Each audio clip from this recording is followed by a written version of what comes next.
everybody, and welcome back to another video. Today we are going to be taking a look at the absolute best build that I made in Diablo 4. And the reason is I found a way to make it even better. Actually, 3 ways. So with that, let's jump right into how you can set it up yourself. Now, before we start, I do want to mention that the Paragon board is exactly identical to the original build. So in the build guide below, the written guide will have the updated Paragon board that's the same as the previous one. And so you don't have to worry about Paragon. If you've already ran this build, the previous one, you don't have to mess with your Paragon board at all. It still works seamlessly. Now to the first part, we are going to make changes. That is in the skill tree. We're only going to be moving 7 skill points. And that is all of the skill points that we had in Blight into Sever. And of course, we're going to grab Enhanced Sever and then Paranormal Sever for more vulnerability. And now this is true for the 3 builds that I'm going to be showing you guys. Yes, that is 3. I made 3 better versions of this build, depending on the kind of gear you have and what you guys prefer to run. And all 3 of them are going to be using Sever instead of Blight. Now the reason is Blight is really cool with the damage over time aspect that it does, but overall Sever just does too much damage overall to not use it, especially when using the Barber. It is very effective at stacking up critical hits to really multiply your damage. And as you'll see in one of the builds, we're going to be using Sever and Blight by only running Sever. So with that, let's jump into the legendary aspects where we are going to see some changes. This is Future Cody here. I know we said we were going to jump into the legendary aspects, but just give me one more second. There is one thing I forgot to tell you about, and that is Necrotic Carapace. Now, I misspoke in the previous video, and thank you in the comments for pointing this out, that this definition is unbelievably literal, meaning that if it was not formed by a skill or a minion, it does not work. But that is still okay. We're still going to be using it in the build, and it is by far still super useful because most of the corpses we're making are going to be used in Blood Mist. So thankfully, we're still going to be keeping that in there. Just keep in mind, you know, in the video, I think I said that all corpses are going to activate Necrotic Carapace. That is wrong. Sorry for that, guys, but I just wanted to make that clear here. So it's still worth using. I still have 2 points in it, but overall, make sure to still keep it in the build. I just wanted to clear that up real quick. Now we'll get on to the legendary aspects. All right, now as we get started here with the legendary aspects, I do want to point out that all of the legendary aspects we're using are the same except for our weapon slots. So just keep that in mind as we run through this. Now, originally in the build, I was running a 2-handed scythe. And on this scythe, I was running this perk right here, which is Blood Mist leaves a trail that lasts for 4 seconds and deals shadow damage. This is an amazing perk for our Blood Mist skill. But I wasn't loving the fact that it was a 2-handed scythe because we're losing the cooldown reduction using a focus. And if we were to use a wand, the lucky hit chance. Now with this, I have changed this, and originally I was running a wand first for the lucky hit, and then I had the idea, thanks to a viewer, to use the Black River, as the Black River and the Howl from Below actually work together, massively increasing the damage from corpse explosion. So this is the first part of the build. This is build A, if you will, that I wanted to show you guys. And now all of the 3 builds I'm going to show you guys will have their own build link down below that I'll try and name in a way that it's clear so you guys aren't clicking on the wrong one. So just real quickly, what Black River does if you don't have it, it basically takes corpse explosion, and instead of consuming 1 corpse, it consumes up to 4 additional corpses and deals 130% increased damage with a 24% larger radius. Now this can be incredibly strong.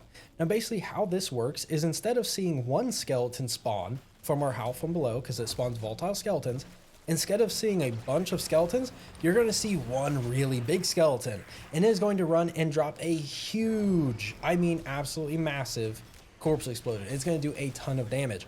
This build is super fun to see when you see that massive skeleton, and overall this build is super fun. And thanks to using a focus, we're not actually missing out on any aspects. We didn't have to make any sacrifices. That's why even if, you know, you don't like these 3 builds and you're running the original build, I still think it's worth it to switch to a wand and a focus, as you get a free aspect along with the cooldown reduction and the lucky hit. So this is build option A of the build. I really like Black River, and I really do love this Blood Mist perk. But one problem with the build that we still have is, while yes, Blood Mist is doing shadow damage, our Bone Storm is not.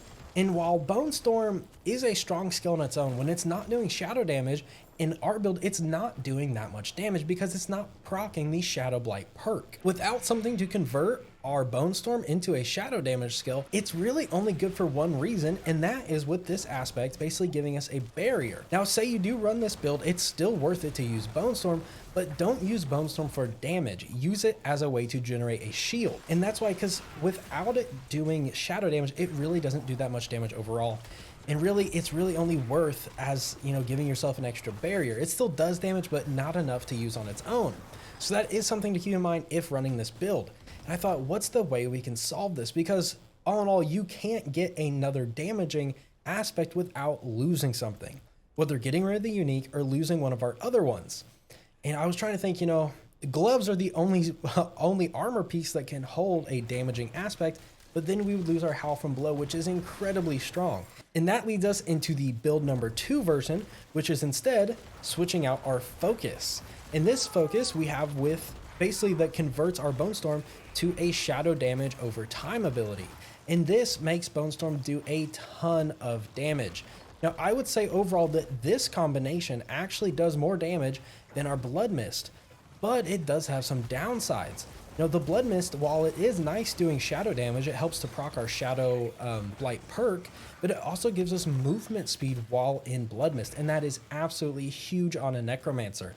So these two go hand in hand. You kind of have to sacrifice one for the other. And that's when I thought, you know, yes, I love Black River, but would it be worth it just to use this? So now we have a wand with the Blood Mist, and we're using the Bone Storm perk. So with these two together, this is my favorite combination. But if you do have the Black River, 100% try it on your build with one of those two focuses. They are absolutely amazing. I do love it. Now this, the only reason I run this over Black River, it is more consistent. One thing with Black River is it can be a little inconsistent with how many corpses are spawning, and overall you'll actually generate less corpses because instead of a corpse exploding and having the potential to drop another corpse, it's taking 4 corpses and turning it into 1. So overall you'll basically reducing the total amounts of corpses created, but overall in the long haul you're still doing more damage in the end. So overall this is my favorite build setup that we have so far, but there is one more. But before we get into that, I do want to talk about this real quick. So this is probably the most optimal. Like if you are a tryhard that just wants to go absolutely insane, get through as most content as you can, you want to beat Uber Lilith early, you want to do this, this is the build. This is the combination. You want the Blood Mist perk on your weapon, and you want the Bone Storm perk, the Bone Storm aspect on your focus. That's what you want. But there's another option. What if we change our focus to this? So we're using Sever for all 3 of these builds. So this has to do with Sever. So this basically makes it so Sever has a chance to spawn a pool of Blight. Okay, that rings a bell. That's the skill that we were using. So now we're getting Blight and Sever, and Blight deals 60% bonus damage. Now that could be really, really good, especially because we're going to be proccing our Shadow Blight perk even more, and it's a 60% damage multiplier. So how does this work out? Well, it's actually incredibly strong. Now this does have the same shortcomings as the first build, meaning that our Bone Storm isn't very strong. We lose this. And honestly, if I could fit this somewhere into the build, this would be the best build. And I have tried so hard, but it is just a DPS loss to slot it in any of the other slots that it can be put in. You know, sadly, the only way to do this would be to take off the gloves. And then we lose our unique gloves, meaning that our corpse explosions aren't going to do that much damage. But this leaves a unique perspective, because what if you don't have the gloves? That's why I thought this is perfect for people who don't have the uniques they need. So that means if you don't have the uniques you need, the Howl from Below or Black River, you have the perfect setup. Because on gloves, you can run the aspect that turns Bone Storm into shadow damage. So then you have Bone Storm doing shadow damage, you have Blood Mist doing shadow damage, and you have Sever doing Sever damage and Blight and bonus damage. We are going to be proccing Shadow Blight non-stop. So if you don't have the unique Howl from Below, 100% run that build. It was absolutely insane. But if you do have Howl from Below, it actually does enough damage. It is better than using the Bone Storm, because Howl from Below is going off constantly. You're constantly using corpse explosions. You know, Bone Storm has a pretty long cooldown. We do have a lot of cooldown reduction, but overall it still is only active, you know, maybe 4 to 5 times in a Nightmare dungeon. Now, trust me, I have tried to put, you know, it elsewhere in the build and keep Howl from Blow, and it is just a DPS loss. You know, on our jewelry, we have, you know, our vulnerable damage from our corpse tendrils, and then 2 abilities that buff our Shadow Blight damage, which is far more important than that. And so sadly, in a perfect world, we'd be able to fit, you know, that perk into here and we'd have an absolutely insane build. Sadly, it's just not possible. There are limitations. But I just wanted to really bring you guys to this because you have 3 really unique builds that are incredibly, incredibly strong. And, you know, the one I'm going to be running is most likely going to be this build right here. So with the Bone Storm and the Blood Mist. And the reason is having this on your bar or having this aspect equipped makes your boss DPS go through the roof. And the reason is Bone Storm really helps proc the Barber, especially when fighting a single target.